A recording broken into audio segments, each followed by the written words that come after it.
pessoal, aqui quem fala com vocês é o Guilherme Carvalhal e no vídeo de hoje nós vamos falar sobre literatura. Então, deixa aí a sua clicada em curtir e se inscreva para acompanhar o nosso conteúdo. Hoje a gente vai começar uma série falando sobre o escritor norte-americano Philip Roth.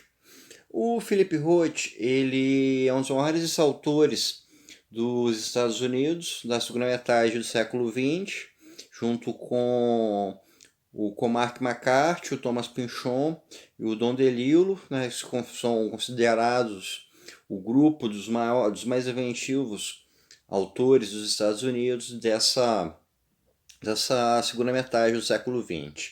O Philip Roth, ele é um autor um tanto quanto difícil da gente classificar, porque os livros dele têm estilos muito diferentes entre si. Alguns livros são mais intimistas, outros não tanto. Uns trabalham com mais propriedade o psicológico dos personagens, outros abordam mais questões sociais e políticas. Alguns são muito sérios, outros são extremamente bem-humorados.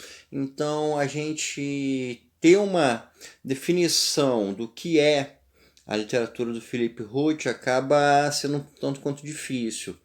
Existem alguns elementos que são bem presentes na obra dele que ajudam a gente a situar o que pode ser, né, esse estilo do Roth. Um fator que é bastante presente nos livros dele é a questão judaica. Ele é judeu e em boa parte de seus livros os personagens são judeus, são de famílias judias. Ele trabalha muito a ideia do judeu nos Estados Unidos, os costumes judeus, as relações sociais, os hábitos, religião.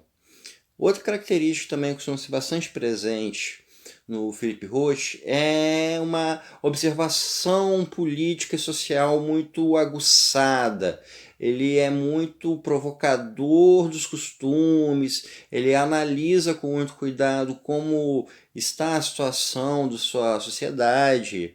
Ele analisa muito fatos históricos, fatos políticos e coloca isso tudo dentro da sua obra. Eu vou falar hoje sobre um livro, mais especificamente do Philip Roth, que é O Complexo de Portnoy, que é um livro que ele lançou em 1969. O Complexo de Portnoy é a história de um rapaz chamado Portnoy, judeu, confessando não, fazendo psicanálise. Então ele está se abrindo para o seu psicanalista, e no que ele se abre, ele acaba revelando aquele lado escondido do próprio eu. E nesse lado ele coloca suas muitas frustrações sexuais para fora.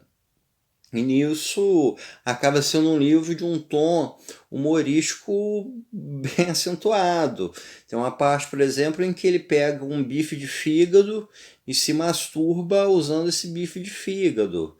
Então é um livro, sim, que ao explorar as minúcias de um indivíduo, a relação dele com sua sexualidade, acaba trazendo um viés muito cômico.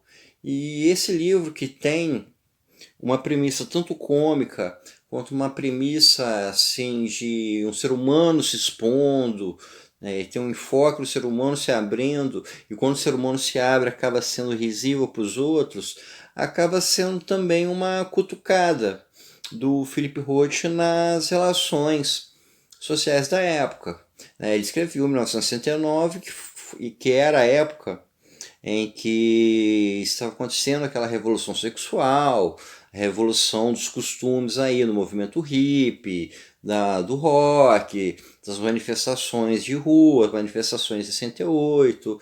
Então foi um livro muito pertinente a essa época. E aí o Philip Roth também ele coloca uma crítica ao moralismo das famílias judaicas, e porque ele fala muito sobre a relação de um adolescente viciado em masturbação com a sua mãe, que é uma pessoa muito ligada a valores conservadores juntamente ao seu pai. Ou seja, ele nos coloca um personagem que está em um forte conflito com suas pulsões sexuais, com seu amadurecimento sexual, dentro de um ambiente onde é regido pelo puritanismo, pela moralidade, pelos bons costumes. Então a gente tem nesse livro um Roth provocador, um Roth com um excesso de bom humor, um Roth que está observando a sociedade na época, esse movimento de mudanças que passa para a sociedade. E é um livro que tem uma perspectiva bastante diferente do que eu vou falar no nosso próximo vídeo, que vai ser o Pastoral Americana, que é a maior obra do Philip Roth. Então, pessoal, espero que vocês tenham gostado. Isso é tudo por hoje e até o nosso próximo encontro.